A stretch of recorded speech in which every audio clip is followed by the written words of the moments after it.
दुनिया के कई देश सेक्स टूरिज्म के लिए जाने जाते हैं, जिनमें Thailand, Indonesia, Philippines, Germany, Spain शामिल हैं। भारत में भी सेक्स का कारोबार फल फूल रहा है, पर इसे यहाँ नजरअंदाज किया जाता है। देहरादून के पास एक रिजॉर्ट में अंकिता भंडारी की हत्या इस बात को जाहिर करती है कि रिजॉर्टों में सेक्स किस तरह मिल सकता है। इस लड़की ने यह काम करने से मना किया तो इसकी हत्या कर दी गई, पर बहुत सी किसी लालच या मजबूरी में यह करने के लिए आसानी से तैयार हो जाती हैं। आज 10वीं 12वीं पास लड़कियों के पास कोई काम नहीं है, कोई हुनर नहीं है, कोई नौकरी नहीं है। वे छोटी मोटी नौकरी के बहाने इस तरह के काम के लिए तैयार हो जाती हैं। कुछ साल पहले पब्लिक तथा राजनीतिज्ञों के भारी दबाव के कारण महाराष्ट्र सरकार को मुंबई के तमाम डांस बारों को मजबूरन बंद करवाना पड़ा, लेकिन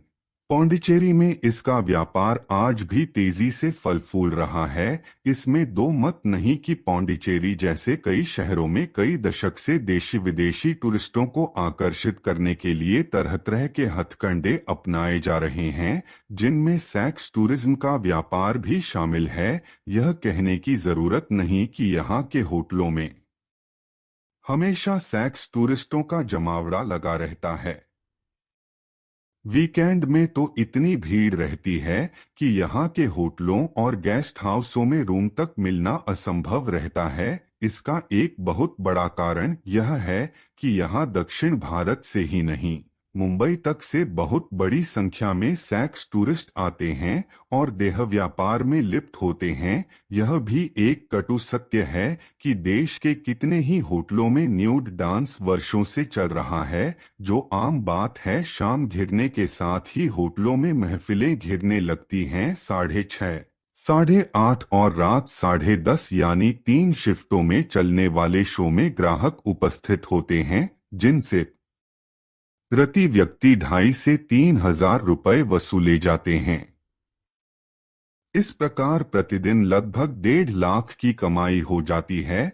सेक्स वर्कर तथा डांस बार की लड़कियों के बीच काम करने वाली एक स्वयंसेवी संस्था की कार्यकर्ता श्यामली के शब्दों में, यहाँ काम करने वाली अधिकतर युवतियां केरल तथा आंध्र प्रदेश की होती हैं, जिनके लिए यह धंधा छोड़ना काफी मुश्किल होता है, क्योंकि अधिकतर युवतियां होटल मालिकों से लोन लेती हैं, जिसे लौटाना भी होता है। इसी दबाव में वे चाह कर भी इस धंधे को छोड़ नहीं पाती। महिलाओं द्वारा किसी सार्वजनिक स्थल पर न्यूड डांस करना भारत में पूरी तरह गैरकानूनी है, लेकिन यहाँ के होटलों तथा क्लबों में यह धड़ल्ले से चल रहा है। हजारों की संख्या में लड़कियां इसके लिए बेची भी जा रही हैं और इसके लिए लड़कियों की तस्करी भी की जा रही है। प्रति वर्ष टूरिज्म से कितनी ही विदेशी मुद्रा भारत में आती है, जिसमें खासा सेक्स टूरिज्म की वजह से आती है। वुमन एंड चाइल्ड डेवलपमेंट के अध्ययन की रिपोर्ट के माध्यम से जब इसका खुलासा हुआ तो पूरे सरकारी महकमे में खलबली मच गई थी। केंद्र सरकार जब तक इसको लेकर गंभीर होती, उस बीच आंध्र प्रदेश की सरकार ने तिरुपति जैसे धार्मिक शहर में बढ़ते HIV की संख्या पर चिंता व्यक्त करते हुए केंद्र सरकार को अपनी रिपोर्ट भेज दी, जिसे देखकर केंद्र सरकार की चिंता और बढ़ गई। सरकार तथा सामाजिक सरोकारों से जुड़े लोगों के बीच इस बात को भी लेकर चिंता होने लगी कि भारत में तेजी से टूरिस्ट इंडस्ट्रीज के ग्रोथ में देह व्यापार तथा वेश्यावृत्ति आग मेघी का काम कर रहे हैं। इस खतरनाक समस्या की गंभीरता तथा संवेदनशीलता को देखते हुए भारत सरकार ने दुरुस्त कदम उठाते हुए एक स्वयंसेवी संस्था को इसके कारणों की पड़ताल की जिम्मेदारी इस शर्त पर सौंपी कि इसकी रिपोर्ट सार्वजनिक न की जाए। संस्था ने 18 राज्यों में विभिन्न टूरिस्ट सेंटरों तथा धार्मिक स्थलों में आजकल अध्ययन किया, जिसमें अब तक 1,000 से भी अधिक पीड़ितों तथा भुक्तभोगियों से बातचीत की। उक्त संस्था से जुड़े एक व्यक्ति का कहना है, मैं बस इतना कहना चाहती हूं कि भारत में सेक्स इंडस्ट्री चिड़िया के पर की तरह अपना तार कर रही है। डाटा इस ओर संकेत करता है कि मूल समस्या देश के अंदर के टूरिस्टों यानी डोमेस्टिक टूरिस्टों से है, जो आग में घी का काम रहा है। सीमा पार से घुसपैठ, यह कहने की अब जरूरत नहीं रही कि पिछले 1-1.5 दशक से भारत गैरकानूनी रूप से सेक्स टूरिज्म का अभयारण्य बना हुआ है। इसके लिए भौगोलिक, राजनीतिक तथा प्रशासनिक तंत्र जिम्मेदार माने जा सकते हैं। जगह जगह खुली सीमाएं तथा सुरक्षा व्यवस्था में तमाम तरह की खामियों के चलते नेपाल, बांग्लादेश, श्रीलंका जैसे पड़ोसी देशों से बहुत बड़ी संख्या में लड़कियों और महिलाओं की अवैध तरीकों से मानव तस्करों द्वारा भारतीय सीमाओं में घुसपैठ कराई जाती है। इसमें कोई दो राय नहीं कि भारतीय सीमा से बांग्लादेश के 28 जिले जुड़े हैं, जिनका नाजायज फायदा तस्कर समय समय पर उठाते रहते हैं। भौगोलिक स्थिति पर गौर करें तो इसके पश्चिमी सीमा पर पश्चिम बंगाल तथा उत्तरी सीमा पर असम राज्य हैं, जिन्हें पार कर पड़ोसी देश नेपाल, बांग्लादेश, पाकिस्तान तथा श्रीलंका की सेक्स व्यापार से जुड़ी लड़कियां तथा महिलाएं भारत की यात्रा करती हैं, या फिर इससे जुड़े तस्कर इनकी भारत में घुसपैठ कराते हैं। इसमें दो मत नहीं कि पिछले कई सालों से बांग्लादेश, नेपाल तथा श्रीलंका के मानव तस्करों के निशाने पर भारत रहा है। वहां से हजारों की संख्या में बच्चे, लड़कियां तथा महिलाओं की गैरकानूनी रूप से घुसपैठ कराई जा रही है, जो यहां के बड़े बड़े शहरों के होटलों, धार्मिक तथा पर्यटन स्थलों में सेक्स व्यापार का गैरकानूनी धंधा करती हैं। ये पर्यटकों की डिमांड पर एक शहर से दूसरे शहर की भी यात्रा करती हैं। इतना ही नहीं, ये जरूरत पड़ने पर विदेश तक की भी यात्रा करती हैं और कॉल गर्ल के रूप में अपनी सेवा प्रदान करती हैं। एक रिपोर्ट के अनुसार लगभग 2 लाख नेपाली महिलाएं तथा लड़कियां भारत के बड़े शहरों जैसे मुंबई, पुणे, दिल्ली तथा कोलकाता के टूरिस्ट प्लेसों में धंधा कर रही हैं। इनमें लगभग 20% यानी 40,000 की उम्र 16 साल से कम है। एक अन्य रिपोर्ट के अनुसार प्रतिदिन 50 बांग्लादेशी लड़कियां सीमा पार कर भारत में बेची जाती हैं। ये भी देश के बड़े शहरों तथा मेट्रो सिटीज, धार्मिक, ऐतिहासिक तथा दूसरे पर्यटन स्थलों के देशी विदेशी टूरिस्टों को अपनी सेवाएं प्रदान करती हैं। एक अन्य आंकड़े के अनुसार लगभग 4 लाख बांग्लादेशी औरतें भारत में सेक्स टूरिज्म के धंधे से जुड़ी हुई हैं। करीब 3 लाख प्रतिवर्ष यहां से दूसरी जगहों पर तस्करी द्वारा भेजी जाती हैं। जब किसी राज्य की पुलिस इन पर कानूनी शिकंजा कसने लगती है तो ये अपना ठिकाना बदलने में तनिक भी देर नहीं करती और सुरक्षित स्थानों पर चली जाती हैं। जैसे यदि गोवा या कर्नाटक के कोवाला में पुलिस छापेमारी करती है तो ये वारकाला, कोचीन या केरल में कुमिलिया कर्नाटक के दूसरे समुद्र तटीय इलाकों में चली जाती हैं और वहां धंधा करने लगती हैं।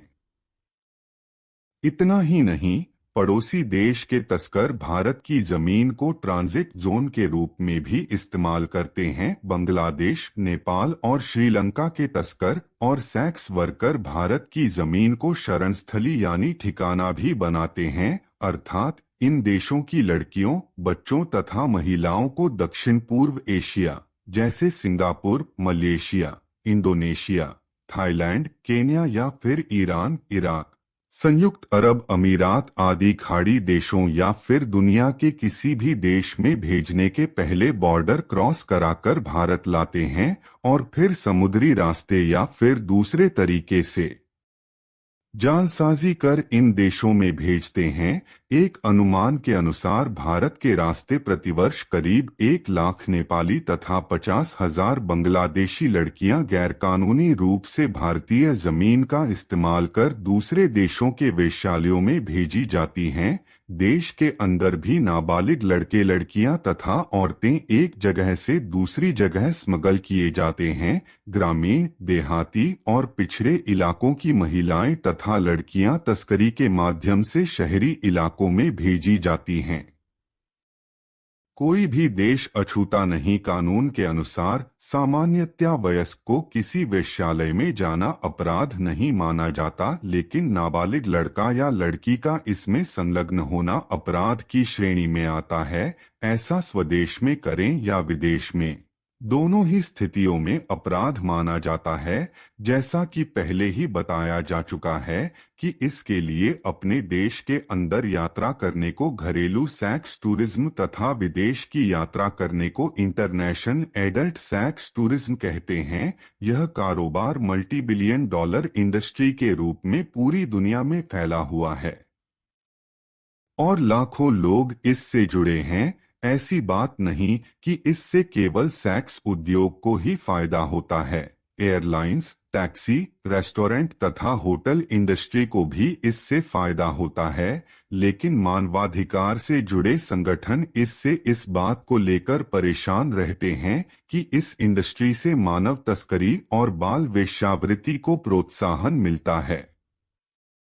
इसमें दो मत नहीं कि सेक्स टूरिज्म केवल भारत की ही नहीं, पूरी दुनिया के लिए समस्या बना हुआ है। एक आंकड़े के अनुसार लगभग 6.5 लाख पश्चिमी देशों की महिलाएं तथा पूरी दुनिया में लगभग 20 लाख बच्चे इस उद्योग से जुड़े हुए हैं। लैटिन अमेरिका तथा साउथ ईस्ट एशिया में सड़कों के आवारा बच्चे इस धंधे से जुड़े हुए हैं।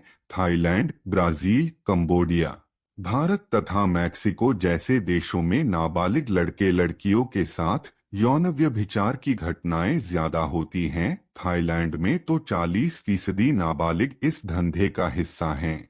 कंबोडिया में 1/3 सेक्स वर्कर 18 वर्ष से कम उम्र की हैं और भारत में लगभग 20 लाख बच्चे इस धंधे में लगे हुए हैं। हर जगह इसको लेकर कड़े कानून बने हुए हैं। इस कानून के अनुसार कोई भी अमेरिकी इस धंधे में नहीं लिप्त हो सकता। जो भी हो, इस धंधे में लगे लड़के लड़कियों को कई तरह के शारीरिक तथा मानसिक शोषण के दौर से गुजरना पड़ता है, जिसकी वजह से एड्स, प्रेगनेंसी, कुपोषण, नशीली दवाओं के आदी होने से लेकर इनकी मौत तक हो जाती है। यूनाइटेड नेशंस की टूरिज्म एजेंसी के अनुसार किसी टूरिस्ट सेक्टर या फिर इसके बाहर के सेक्टर द्वारा ऐसी व्यवस्था करना जिसका पहला उद्देश्य स्थानीय लोगों को टूरिस्टों द्वारा व्यावसायिक यौन संबंध स्थापित करना होता है, सेक्स टूरिज्म कहलाता है। ये व्यावसायिक सेक्स एक्टिविटीज की पहचान के लिए कई तरह की भाषा का इस्तेमाल करते हैं,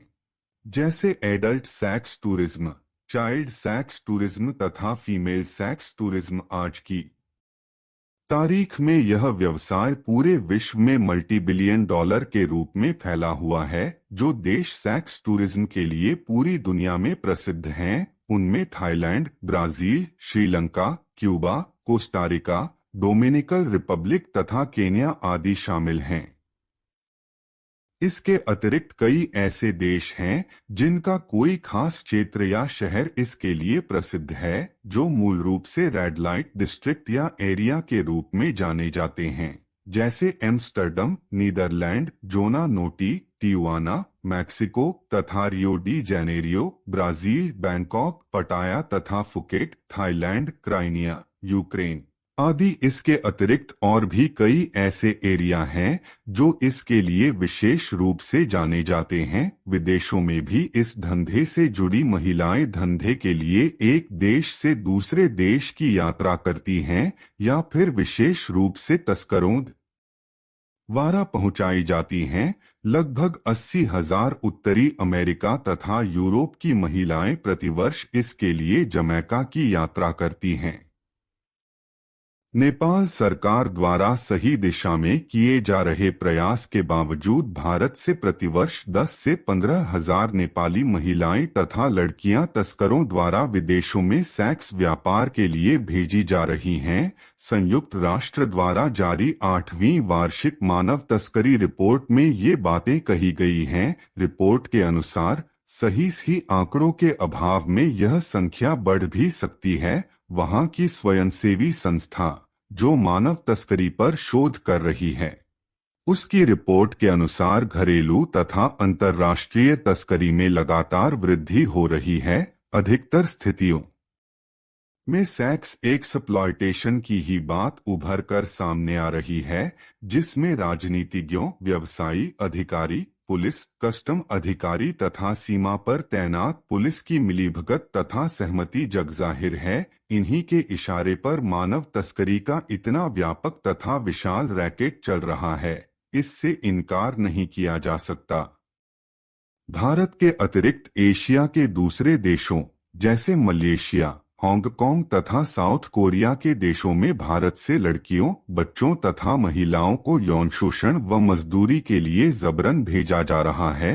एक रिकॉर्ड के अनुसार करीब 10 लाख से भी अधिक नेपाली पुरुष तथा महिलाएं इसराइल, संयुक्त राज्य अमेरिका, सऊदी अरब, संयुक्त अरब अमीरात तथा दूसरे खाड़ी देशों में मजदूरी और यौन शोषण के लिए तस्करों तथा मैन पावर एजेंसीज द्वारा भेजे जाते हैं। इन देशों में इनसे कई तरह के काम लिए जाते हैं, जैसे घरेलू नौकर, बड़े बड़े भवनों के निर्माण में मजदूर के रूप में या फिर छोटे छोटे धंधों में लगाए जाते हैं। इसके लिए इन्हें तरह तरह की प्रताड़नाएं भी दी जाती हैं, जिनमें पासपोर्ट जब्त कर लेना, घूमने फिरने की मनाही, तनख्वाह का भुगतान नहीं करना तथा धमकी देने से लेकर यौन शोषण तक शामिल हैं। अभी जुलाई में उज़्बेक लड़कियों को नेपाल से भारत मोटर बाइक पर लाया गया, क्योंकि उस पर चेकिंग कम होती है और उज़्बेक लड़की अपने को नेपाली आसानी से कह सकती है। एंटी ह्यूमन ट्रैफिक यूनिट ने दिल्ली के मालवीय नगर में विदेशी युवतियों को पकड़ा जो सेक्स टूरिज्म के लिए लाई गई थीं। भारत के कोलकाता में सोनागाछी, लैकिंगटन रोड, दहिसर, बोरीविकी, कमाठीपुरा, मुंबई में बुधवार पेठ, पूना का मीरगंज, इलाहाबाद का दिल्ली की जीबी रोड, इतवारा इलाका नागपुर का चतुर्भुज स्थान, मुजफ्फरपुर बिहार का शिव की नगरी, वाराणसी में शिवदासपुर उन कुछ जगहों के नाम हैं जहां सेक्स टूरिज्म फल फूल रहा है। बहुत से तीर्थस्थल जैसे उज्जैन, इलाहाबाद भी अपने वेश्याओं के इलाकों के लिए जाने जाते हैं। लोग पूजा पाठ करके वहां जाते हैं, यह बताने की जरूरत नहीं है। भारत की स्थिति चिंताजनक, इसमें शक नहीं कि सेक्स टूरिज्म और मानव तस्करी के मामले में भारत की स्थिति विस्फोटक बनी हुई है। यहाँ इसका धंधा बहुत तेजी के साथ फल फूल रहा है, जिसके लिए राजनीतिक, आर्थिक और भौगोलिक कारण जिम्मेदार माने जा सकते हैं। एक तो यहाँ की भौगोलिक स्थिति ऐसी है कि पड़ोसी देशों से बहुत बड़ी संख्या में नाबालिग लड़के लड़कियों की तस्करी आसान है, क्योंकि यहाँ की सीमाएं पूरी तरह से सुरक्षा प्रूफ नहीं हैं, जिसका फायदा मानव तस्कर उठाने से बाज नहीं आ रहे। दूसरी बात यह है कि यहाँ के राजनीतिज्ञों तथा कानून नियंताओं में भी इच्छा शक्ति की घोर कमी है, जिसके कारण इसको रोकने के लिए कोई कड़ा कानून बन ही नहीं पा रहा है। यदि बन भी रहा है तो उसका पालन ईमानदारी पूर्वक नहीं हो पा रहा है। तीसरी महत्वपूर्ण बात यह है कि यहाँ इतनी ज्यादा गरीबी है कि इसका भी फायदा तस्कर उठाने से बाज नहीं आ रहे हैं। पैसे का प्रलोभन देकर गरीब माँ बाप से ये लोग इनकी बेटियों को खरीदकर उन्हें जिस्मफरोशी के धंधे में भेजने से बाज नहीं आते। तो दोस्तों, इस पूरी घटना को जानने के बाद आप क्या कहना चाहेंगे, कमेंट करके जरूर बताएं।